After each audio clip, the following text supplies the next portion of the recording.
Hello बच्चों, class 12th physics के एक और धमाकेदार क्लास में मैं गीतेश पांडे आप सभी का हार्दिक स्वागत करता हूं। जैसा कि प्यारे बच्चों, इस समय हम लोग जो है एक बहुत ही इम्पोर्टेंट सेशन को कवर कर रहे हैं, जिसमें हम पढ़ रहे हैं तरंग प्रकाशिकी के बारे में। तरंग प्रकाशिकी के पहले चैप्टर का लास्ट लेक्चर हम लोग आज ले रहे हैं। इसमें हाइगेंस के द्वितीयक तरंगिकाओं के सिद्धांत के आधार पर हम पढ़ेंगे प्रकाश के अपवर्तन की व्याख्या। तो प्यारे बच्चों, बोर्ड परीक्षा के लिए 2 प्रश्न इसमें बहुत ज़्यादा इम्पोर्टेंट है। एक तो प्रकाश के परावर्तन की व्याख्या हाइगेंस के द्वितीयक तरंगिकाओं के सिद्धांत से, और दूसरा प्रकाश के अपवर्तन की व्याख्या। दोनों प्रश्नों में से एक प्रश्न 100% मान के चलिए बोर्ड परीक्षा में पूछा जाने वाला है। तो आप जो है दोनों प्रश्नों को बहुत अच्छे से तैयार करके जाइए। इसमें तैयार आपको क्या करना है, हाइगेंस के द्वितीयक तरंगिकाओं का सिद्धांत और उसके आधार पर प्रकाश के परावर्तन की व्याख्या और उसके आधार पर प्रकाश के अपवर्तन की व्याख्या। तो आज हम लोग पढ़ेंगे प्रकाश के अपवर्तन की व्याख्या। तो क्लास बहुत ही शानदार होने वाला है, तो आप अगर अंत तक बने रहेंगे तो निश्चित तौर पर आप पूर्ण रूप से इसको सीख पाएंगे, और बोर्ड परीक्षा में आप जैसे हम लिख रहे हैं वैसे ही आप लिख के आइए, पूरा नंबर आपको मिलेगा, ये हमारी गारंटी है। तो चलिए चलते हैं अपने टॉपिक की तरफ। देखिए, जो प्रश्न हमारा होगा वो है हाइगेंस के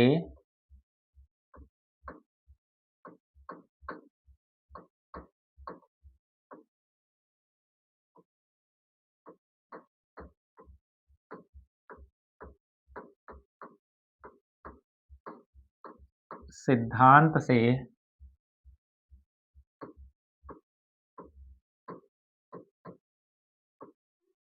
अपवर्तन की व्याख्या।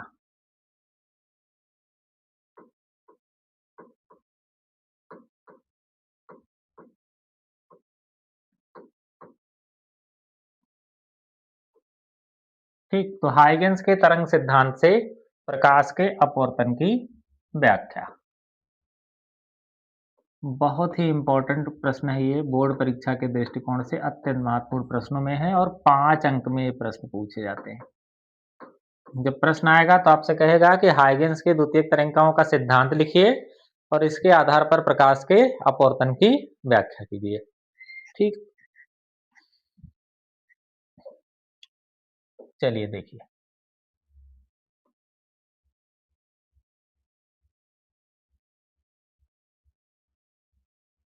ये हमारा है पृथक्कारी तल। ठीक, ये हमारा क्या होगा, एक पृथक्कारी तल है जो कि 2 माध्यमों को अलग कर रहा है। अब इस पृथक्कारी तल पर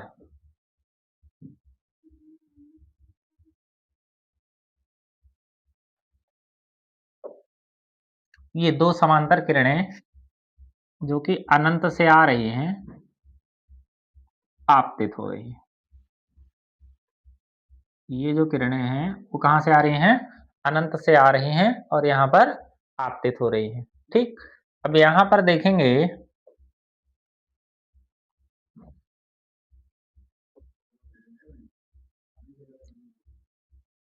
तो ये इस पर क्या है, अभिलंब है यहाँ। ठीक, अब देखिए, ये है समतल तरंगाग्र। अगर इसको देखें तो ये हमारा समतल तरंगाग्र है EB। ठीक, अगर ये समतल तरंगाग्र है तो इसका मतलब ये जो कोण होगा वो 90 डिग्री का होगा।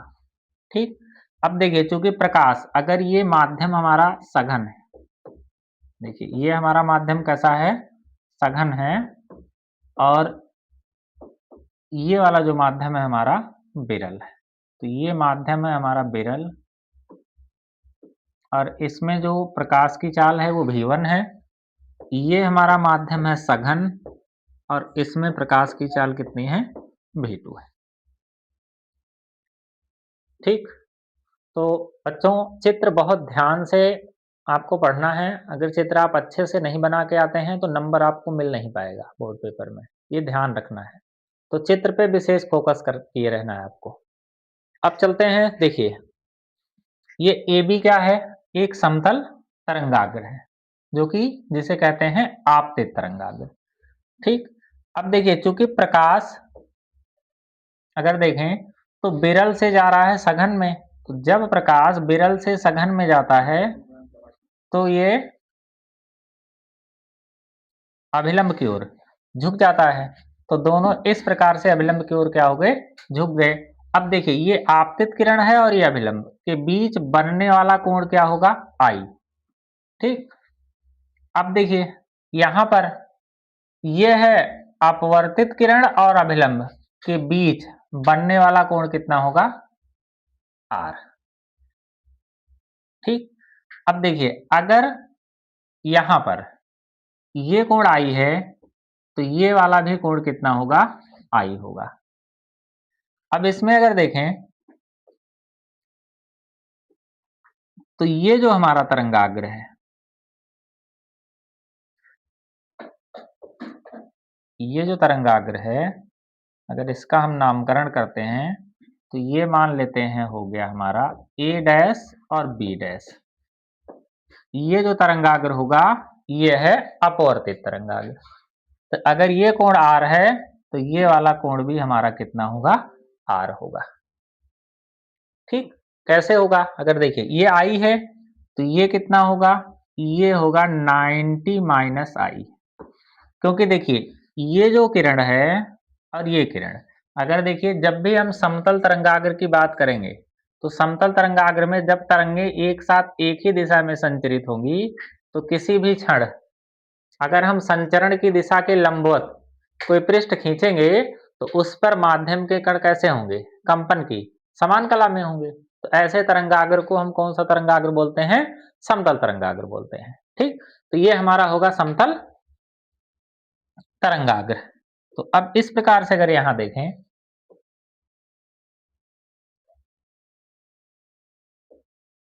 ठीक, तो अब देखिए समतल तरंगाग्र है तो ये जो है कितने अंश का कोण बनाएगा, ये बनाएगा 90 डिग्री का कोण बनाएगा। तो इस प्रकार से अगर हम देखें इसको तो यहां पर देखिए अगर ये 90 माइनस आई है तो चूंकि देखिए ये है पृथककारी तल, इसका अगर हम नाम लिखते हैं मान लेते हैं ये mn, क्या है, एक पृथककारी तल है, मतलब जो दोनों माध्यमों को अलग कर रहा है। जैसे यहाँ पर सघन माध्यम हो गया, ये माध्यम विरल है तो दोनों माध्यमों को ये अलग कर रहा है। तो अगर ये अभिलंब है तो अब इस पर ये अभिलंब है, तो अगर ये 90 माइनस आई है तो ये कितना होगा, आई, क्योंकि पूरा कोण कितना होना चाहिए, अगर यहां देखें तो ये जो पूरा कोण है हमारा वो होना चाहिए 90 डिग्री। तो अगर ये 90 माइनस आई है तो ये आई हो जाएगा, वैसे ही ये अगर आर है तो ये भी कैसा हो जाएगा, आर हो जाएगा। ठीक, आशा करते हैं चित्र आपको बहुत अच्छे से समझ में आ गया होगा। अब चलते हैं इसके डेरिवेशन की तरफ, किस प्रकार से इसका डेरिवेशन हम करेंगे। देखिए देखिए माना mn एक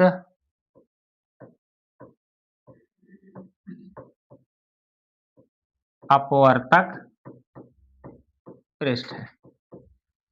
ठीक, इसमें mn क्या है, एक अपवर्तक पृष्ठ है। ठीक,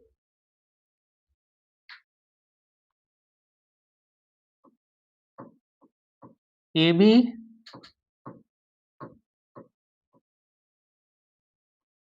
समतल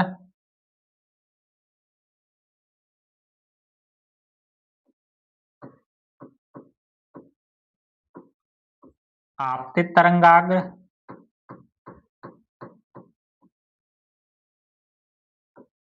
तथा A डैश B डैश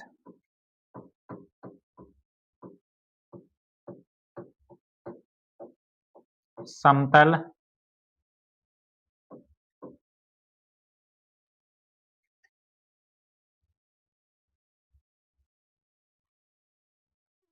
ये A डैश B डैश क्या होगा, ये अपवर्तित तरंगाग्र है, समतल अपरिवर्तित तरंगाग्र है।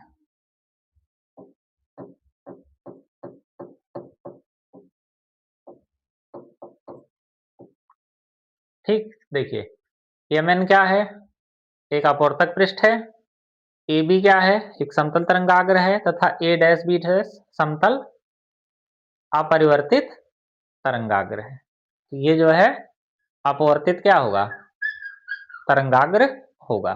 ठीक, अब देखिए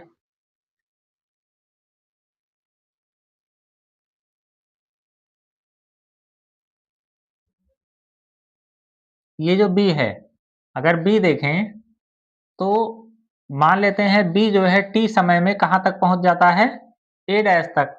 तो लिखेंगे कि समतल तरंगाग्र,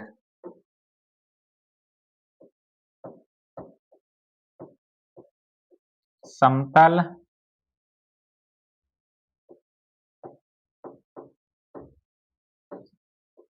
आपतित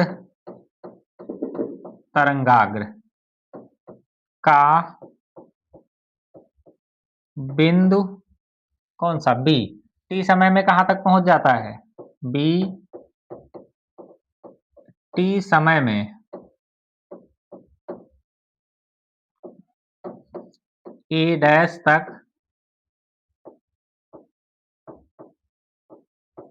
पहुंच जाता है यदि माध्यम में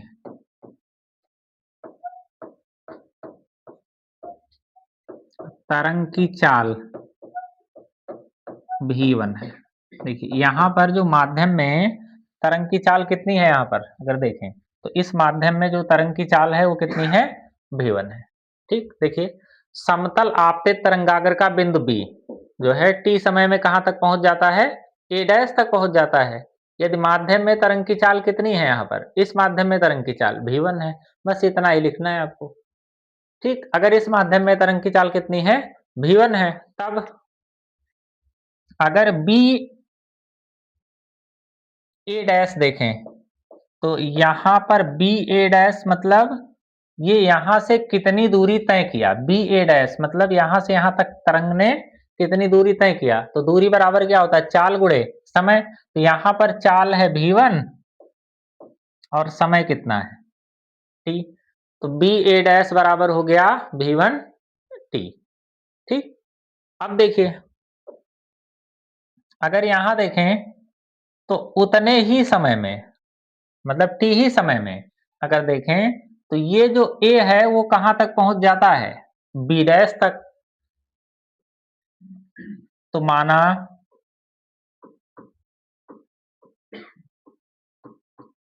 t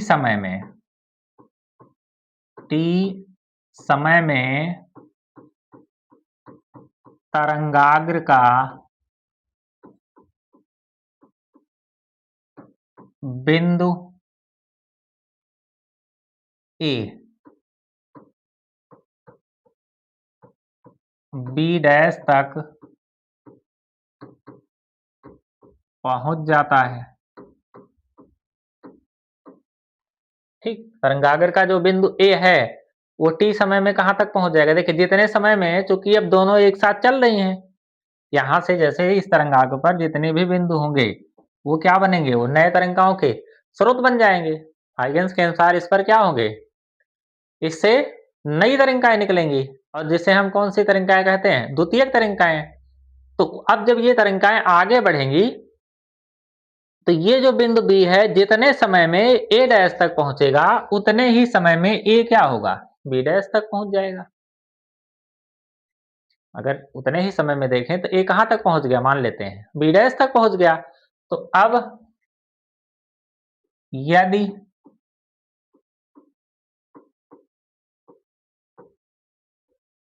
माध्यम में तरंग की चाल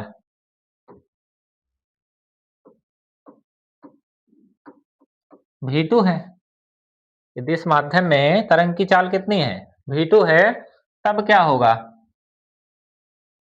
तब अगर ए बी डैश बराबर देखें तो हो जाएगा, अब ये दूरी कितनी होगी, यहां से देखिए ए बी डैश मतलब ये दूरी, तो दूरी बराबर चाल गुणे समय। तो यहां पर चाल कितनी है इस माध्यम में, v2 और समय कितना ले रहा है, t। तो ये हो गया V2T। ठीक, अब यहाँ पर देखना है हमको स्नेल का नियम। तो अब देखिए यहाँ पर अगर अपवर्तनांक N1 है और इसका अपवर्तनांक कितना है N2 है, तब क्या होगा? देखिए अब स्नेल के नियम से, अब अगर हम यहाँ पर स्नेल का नियम लगाएंगे तो क्या होगा?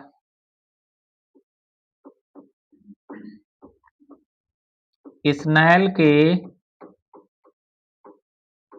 नियम से, अब देखिए स्नेल का नियम क्या है? Sine i upon sine r बराबर, ठीक, अब साइन आई बटे साइन आर बराबर क्या होगा यहाँ पर? अब देखिए ऐसी स्थिति में अगर देखें तो साइन आई की वैल्यू, अब देखिए आई, ये है कोण आई। अगर देखें इस त्रिभुज में अगर हम साइन आई के लिए देखें तो साइन थीटा के लिए क्या होगा? कोण के सामने की भुजा लंब और 90 अंश के सामने की भुजा कर्ण। तो अब बी ए डैश और बटे ए डैश, तो बी ए डैश बटे ए डैश, ठीक, ये हो गया साइन आई। देखिए साइन आई का मतलब साइन थीटा बराबर क्या होता है? लंब और बटे कर्ण। तो अब आई के लिए ये लंब हो जाएगा और 90 डिग्री के सामने की भुजा कर्ण का कार्य करेगी, तो ये हो जाएगा इसका कर्ण, ठीक, बटे साइन आर। अब आर के लिए देखें तो आर के लिए ये लंब होगा और ये क्या होगा? इसका कर्ण होगा, मतलब ए बी डैश बटे ए डैश हो जाएगा। तो ए बी डैश अपान कितना? ए डैश। अब देखेंगे इसको अगर हम सॉल्व करें तो क्या हमको मिलेगा? देखिए तब बी ए डैश अपान कितना हो जाएगा? ए डैश इंटू,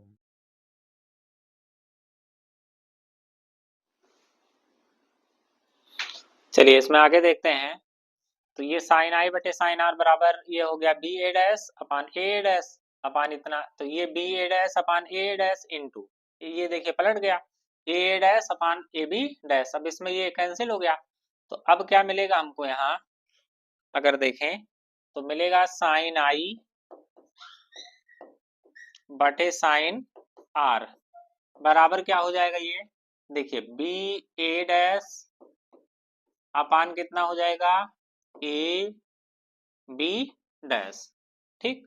अब देखिए जैसे बी ए डैश का मतलब कितना है हमारे पास? जो बी ए डैश का वैल्यू है वो V1T, तो बराबर इसके स्थान पर लिख सकते हैं V1T और अपान देखिए ए बी डैश की वैल्यू कितनी है?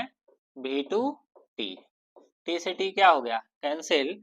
तो इस प्रकार से साइन आई बटे साइन आर बराबर क्या मिलेगा? ये मिलेगा V1 अपान V2, ठीक। अब देखिए जैसे V1 अपान V2 के स्थान पर हम क्या लिख सकते हैं? देखिए जैसे अगर हम देखें तो कि n बराबर क्या होता है? C बाई V, तो V बराबर क्या हो जाएगा यहाँ? C by n। तो पहले माध्यम में अगर V1 बराबर देखेंगे तो C अपान N1 हो जाएगा। दूसरे माध्यम के लिए अगर वेग देखेंगे तो V2 बराबर कितना हो जाएगा? C अपान N2 हो जाएगा। अब अगर दोनों को बटा करेंगे तो क्या आ जाएगा? देखिए V1 बटे V2 बराबर क्या आ जाएगा? C अपान N1 इंटू N2 अपान कितना हो जाएगा? C से C हो जाएगा कैंसिल, तो V1 बटे V2 बराबर हो जाएगा N2 बाई कितना? N1। तो इस प्रकार से अगर हम देखें तो V1 अपान V2 के स्थान पर हम क्या लिख सकते हैं? ये लिख सकते हैं कि N2 बटे N1। तो देखिए अगर इसके स्थान पर हम लिख देते हैं यहाँ N2 बाई N1, ठीक। तो यही क्या है हमारा? यही है स्नेल का नियम, ठीक। यही क्या होगा? हमारा स्नेल का नियम होगा। तो इस प्रकार से अगर देखें तो ये जो हमको सिद्ध करना था इसमें प्रकाश के अपवर्तन में, वो स्नेल का नियम ही सिद्ध करना था। तो हमारा स्नेल का नियम क्या हो चुका है? अब आ चुका है। तो इस प्रकार से अगर हम लिखें इसके दोनों नियमों को अगर लिखेंगे तो कुछ इस प्रकार से इसको लिखेंगे हम कि पहला नियम क्या होगा इसका? पहला नियम अगर देखें तो आपतित तरंगाग्र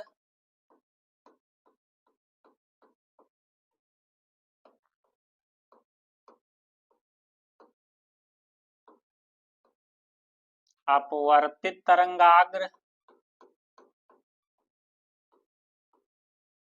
तथा आपतन बिंदु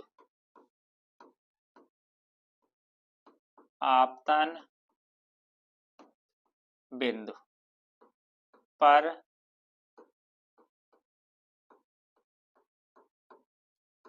खींचा गया अभिलंब तीनों एक ही तल में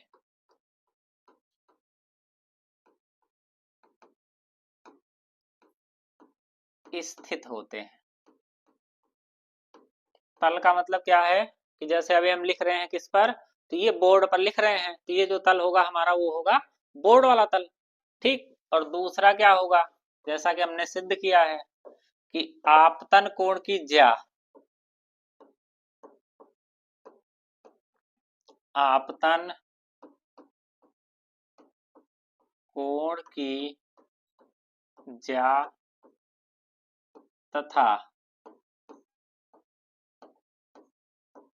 अपवर्तन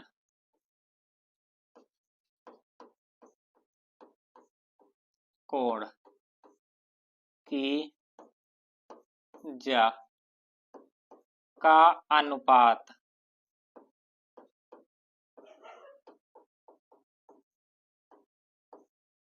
नियत होता है। इसका अनुपात कैसा होता है, ये नियत होता है। तो इस प्रकार से बच्चों जो है हमने एक बहुत ही इंपॉर्टेंट टॉपिक को कवर किया, जो था प्रकाश के अपवर्तन की व्याख्या किसके अनुसार, हाइगेंस के द्वितीयक तरंगिकाओं के सिद्धांत से। अब देखें, अगर इसको एक बार रिवीजन कर लें इसका, क्योंकि बहुत ही इंपॉर्टेंट टॉपिक है ये। देखिए ये हमारा ए बी क्या है, ये आपतित समतल तरंगाग्र है, और ए डैश बी डैश क्या है, ये अपवर्तित समतल तरंगाग्र है। ठीक, अब अगर देखें यहाँ तो समतल जो आपतित तरंगाग्र का बिंदु बी टी समय में कहां तक पहुंच जाता है, ए डैश तक पहुंच जाता है। यदि माध्यम में, इस माध्यम में तरंग की चाल कितनी है, v1 है, तब क्या होगा, बी ए डैश बराबर कितना हो जाएगा, v1 टी। ठीक, अब देखिए उतने ही समय में, अगर टी समय में तरंगाग्र का बिंदु ए कहां तक पहुंच जा रहा है, बी डैश तक, और इस माध्यम में अगर तरंग की चाल v2 है, तो ए बी डैश बराबर कितना हो जाएगा, v2 टी। ठीक, ये दोनों लिख लेंगे। उसके बाद अब स्नेल का नियम लगाना, साइन आई बटे साइन आर। तो अब यहां से अगर ये कोण हमारा आई है, तो आई के लिए देखें ये लंब है और ये कर्ण है, तो बी ए डैश बटे ए डैश, तो ये हो जाएगा बी ए डैश बटे ए डैश बटे। अब देखिए साइन आर के लिए अगर देखें तो आर के लिए क्या होगा, लंब, और ये होगा कर्ण, तो ये हो गया लंब और ये हो गया कर्ण। अब देखेंगे तो ये कैंसिल हो गया, ये बच गया हमारा। तो अब देखिए बी ए डैश बराबर कितना हो गया, v1 टी। ठीक, और ए बी डैश कितना आएगा, ए बी डैश हमारा कितना आ गया, v2 टी। तो टी से टी कैंसिल हो गया, तो इस प्रकार से साइन आई बटे साइन आर बराबर v1 बटे v2, और बराबर इसको लिख सकते हैं n2 बटे n1, और यही क्या है हमारा स्नेल का नियम है। तो इस प्रकार से हम देखेंगे, तो पहला इसका नियम क्या लिखेंगे, आपतित तरंगाग्र, ठीक, आपतित तरंगाग्र, अपवर्तित तरंगाग्र तथा आपतन बिंदु पर खींचा गया अभिलंब तीनों एक ही तल में स्थित होते हैं, ये हो गया। और दूसरा क्या हो गया, आपतन कोण की ज्या और अपवर्तन कोण की ज्या का अनुपात नियत होता है, अर्थात sine i upon sine r बराबर होता है n2 अपान n1, और बराबर हो जाएगा कांस्टेंट। तो इस प्रकार से प्यारे बच्चों ये हो गया हमारा हाइगेंस के सिद्धांत से प्रकाश के अपवर्तन की व्याख्या। ठीक, अब इसमें एक छोटा सा और टॉपिक हमको कवर करना है, जो कि होगा हमारा माध्यम परिवर्तन पर प्रकाश की तरंग दैर्ध्य में परिवर्तन। ठीक, देखिए यहां से 1 नंबर के प्रश्न बनते हैं, माध्यम परिवर्तन से प्रकाश के तरंग दैर्ध्य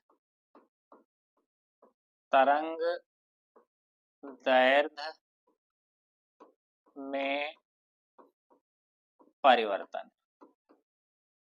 ठीक, तो इस प्रकार से अगर माध्यम परिवर्तन हो रहा है तो प्रकाश के तरंग दैर्ध्य में किस प्रकार से परिवर्तन होगा। चलिए इसमें देखते हैं कि यदि पहले माध्यम क्या है, अगर पहला माध्यम जो है हमारा वो है निर्वात में, अगर प्रकाश की चाल c है, ठीक, यदि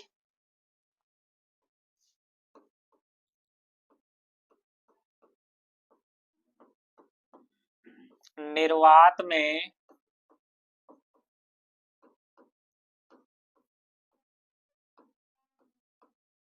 प्रकाश की चाल, तो अब देखिए निर्वात में प्रकाश की चाल क्या होती है c, तो c बराबर क्या होगा, जैसे देखिए क्योंकि v बराबर क्या होता है, अगर n लैम्डा से देखें, ठीक, तो c बराबर क्या हो जाएगा यहाँ निर्वात अथवा वायु में अगर देखें, तो अब इसकी आवृत्ति, तो मान लेते हैं इसकी आवृत्ति कितनी है, वो न्यू है, इसकी जो आवृत्ति है वो न्यू है, और ये हो जाएगा लैम्डा और कितना ए। तो निर्वात में प्रकाश की चाल कितनी हो जाएगी, c बराबर न्यू लैम्डा ए, जहां न्यू क्या है, यहाँ प्रकाश की आवृत्ति होगी। ठीक, अब देखिए तथा माध्यम में प्रकाश की चाल अगर देखें,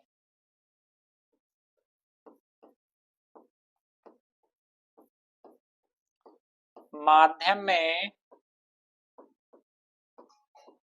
प्रकाश की चाल, ठीक, तो माध्यम में प्रकाश की चाल कितनी है, अगर v है तो v बराबर क्या होगा, क्योंकि देखिए प्रकाश के अपवर्तन की घटना में क्या होता है कि आवृत्ति नहीं बदलती है, तो आवृत्ति उतनी ही रहेगी, सिर्फ क्या हो जाती है उसकी चाल और तरंग दैर्ध्य दोनों बदल जाती है। तो ये v बराबर क्या हो गया यहाँ न्यू और लैम्डा माध्यम के लिए m हो गया। ठीक, अब अगर देखें तो ये हो गया समीकरण नंबर 1, ये हो गया हमारा समीकरण नंबर 2। अब इसको अगर हम भाग करवाते हैं, देखिए समीकरण 1 भागे 2 से, 1 और 2 को अगर भाग करवा दें तो क्या हो जाएगा, c अपान v बराबर क्या होगा, म्यू लैम्डा ए म्यू लैम्डा m, न्यू से न्यू क्या हो गया कैंसिल, c अपान v बराबर क्या हो जाएगा, लैम्डा ए अपान कितना हो जाएगा लैम्डा m। ठीक, अब चूंकि अगर n c अपान v को क्या लिख सकते हैं, देखिए चूंकि c अपान v बराबर क्या होता है n अपवर्तनांक, क्योंकि n बराबर क्या होता है c बाई v, तो अब देखिए n बराबर क्या आ गया, ये आ गया हमारा लैम्डा ए अपान कितना लैम्डा m। ठीक, तो अब इसमें क्या होगा कि जब आपको प्रश्न मिलेगा तो इस प्रकार से यहां पर देखने को मिलेगा कि आपको इसमें से कोई 2 वैल्यू देगा आपको और तीसरे का मान पूछ लेगा आपसे। ठीक, तो इस प्रकार से माध्यम परिवर्तन से प्रकाश के तरंग दैर्ध्य में किस प्रकार से परिवर्तन होता है, तो माध्यम जैसे जैसे बदल रहा है उसके उसके तरंग दैर्ध्य कैसे बदल रही है, यहां से हम इसको देख सकते हैं। ठीक, अब देखिए यहां पर अगर देखें तो चूंकि n इज ग्रेटर देन क्या होता है, अगर देखें तो चूंकि n इज ग्रेटर देन 1 होता है हमेशा, अगर अपवर्तनांक की बात करें तो n इज ग्रेटर देन कितना होगा 1 होगा, मतलब ये क्या है n क्या है, n है माध्यम का अपवर्तनांक, और अगर कोई भी माध्यम होगा तो चूंकि निर्वात अथवा वायु के लिए n का मान, जैसे निर्वात अथवा वायु के लिए n का मान कितना होता है 1, लेकिन अगर कोई और माध्यम होगा तो उसका जो मान होगा वो हमेशा 1 से क्या होता है, ज्यादा होता है। तो अगर n इज ग्रेटर देन 1 है तब क्या होगा, ऐसी स्थिति में अगर n का मान 1 से ज्यादा है तो क्या होगा कि अब यहां पर जो लैम्डा m आएगा वो कितना हो जाएगा, वो हो जाएगा लैम्डा a अपान कितना, n। ठीक, तो लैम्डा m की वैल्यू कितनी आएगी, अब यहां जो भी मान होगा उसमें n का भाग लग रहा है, तो लैम्डा m जो है वो क्या होगा, इस प्रकार से अगर देखें तो जो लैम्डा m है इज लोअर देन कितना होगा, लैम्डा a होगा। ठीक, क्योंकि लैम्डा m देखिए लैम्डा a में n का भाग लग रहा है, तो भाग लगने का मतलब क्या हुआ, उसका मान क्या हो गया और घट गया। तो इस प्रकार से अगर देखेंगे तो lambda m is lower than कितना, लैम्डा m। तो इस प्रकार से यहां हम क्या लिख सकते हैं कि यदि, ठीक, यहां एक हमको इंपॉर्टेंट पॉइंट मिलेगा जो कि पूछा जा सकता है पेपर में। ठीक, तो ये पॉइंट क्या मिलेगा हमको कि अगर माध्यम परिवर्तित हो रहा है, ठीक, अगर माध्यम में क्या हो रहा है, परिवर्तन हो रहा है, तो माध्यम में प्रकाश की तरंग दैर्ध्य क्या होती है, घट जाती है। देखिए यहां माध्यम में जो प्रकाश की तरंग दैर्ध्य है, माध्यम में प्रकाश की तरंग दैर्ध्य